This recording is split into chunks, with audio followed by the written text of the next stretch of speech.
Hello students and welcome to another video. This is the third one in this review series where I look at different essays and review them. So this is for the prose essay of AP Literature, specifically looking at sophistication. Now, as you guys know from previous videos, these are the three criteria that you're graded on for the prose essay. Now, the last one, which is the one we're dealing with right now, is sophistication. Now, sophistication does not just mean with your writing and with your grammar and syntax.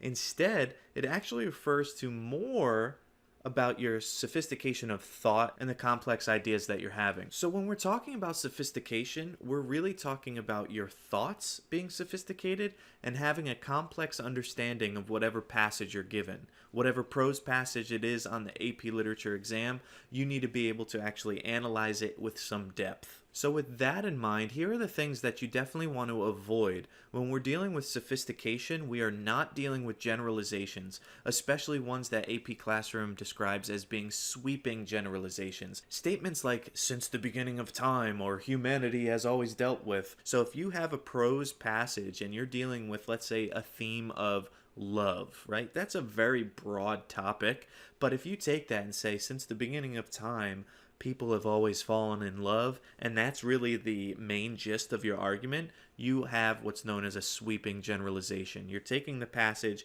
and you're oversimplifying it. Secondly, when we're dealing with sophistication, it means that you want to have counter arguments. It is not enough to just have an essay where you are only giving your viewpoint. You should, at different times, speak to the other side. Bring up what the counter arguments to whatever you're saying might be and try to explain it away using evidence and commentary. Remember, ultimately your AP Literature essay is a persuasive essay because that's what a literary analysis is. You need to provide good, strong evidence for why your interpretation is the correct interpretation. Additionally, papers that lack sophistication often don't have enough consistency. It's not enough to just have one or two statements or sentences in your essay that show that you have a complex thought or sophisticated ideas. You need to carry that on throughout your entire essay. And lastly, if you don't have sophistication, there's a good chance that you are oversimplifying the passage, maybe because you don't fully understand it, or you're not communicating your point in an effective way. So in previous videos, I've analyzed numerous examples, but because the sophistication deals with your entire paper, I didn't want to go through entire essays and do that, because I'll do that in other videos. But I did want to show you one example of a pretty strong paragraph. So this student writes, "Yet Irene meets a young man. This meeting changes how she thinks as she transitions slowly into maturity. Just as she did her mother." That's a complex idea to me. You're comparing and contrasting two characters. She begins to idolize this man, taking account of everything he did and said, pondering it to the inflection of a syllable. She is intrigued by the difference between the young man and her family, and as well, the difference she feels beginning in herself. So that's another sophisticated idea. Not only is this student comparing and contrasting her to the mother, but she's also comparing and contrasting that in order to show the difference that the own protagonist here is experiencing. Typical maturity begins with feelings for another of the opposite gender, and Howell pinpoints this exact beginning with this young man. Now that's an excellent complex idea because now the student is bringing up and emphasizing how the author is doing this and how the author is showing us and pinpointing the exact moment in which two people maybe start falling in love or have some typical mature feelings. Suddenly a change in tone occurs as Irene owns in on her feelings.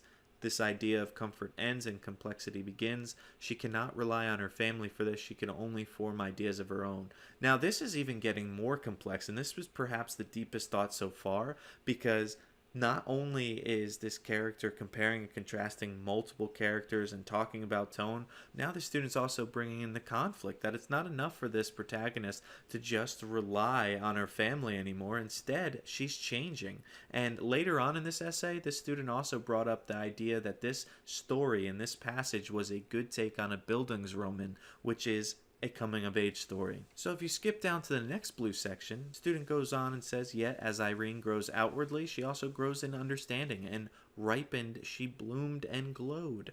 Her innocence before matched her family's unwillingness to appear in society and to expand their scope of understanding within the world.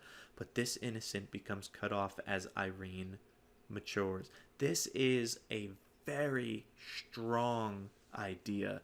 This is a very deep, sophisticated, complex understanding of the prose passage. This isn't dealing with surface details. They're taking what this passage is saying and really getting at the theme of maturity, but not just leaving it there. They're going so far to say that her innocence, this character's innocence, before actually was matched up and paired with the family's unwillingness to be in society. And now, though, as her innocence is getting shed off and Irene's maturing, the family dynamic starts changing as well. This is a complex understanding of the story. And then even look at the last sentence of this paragraph. This shows how Irene represents the whole family and the whole family represents her. Here, Irene was representing the whole family in the passage at the same time that the whole family was representing her, and so as she progresses and changes, maybe her family does too. So that's just one example of complex, sophisticated thoughts and ideas that you have to include throughout. You need to be consistent with it. And notice that this student had strong grammar and syntax and command of language to match her sophisticated thoughts. So it's not enough to just make a couple notes about a text and say, I know what it is, this is what the text is about. You really need to go deep into that and really swim around in the meaning of that passage. And so this is what sophistication really means in terms of the AP Literature Prose essay. I hope that you learned something, and I hope that there's something that you can take from this video and apply as you prepare and study for the AP Literature exam.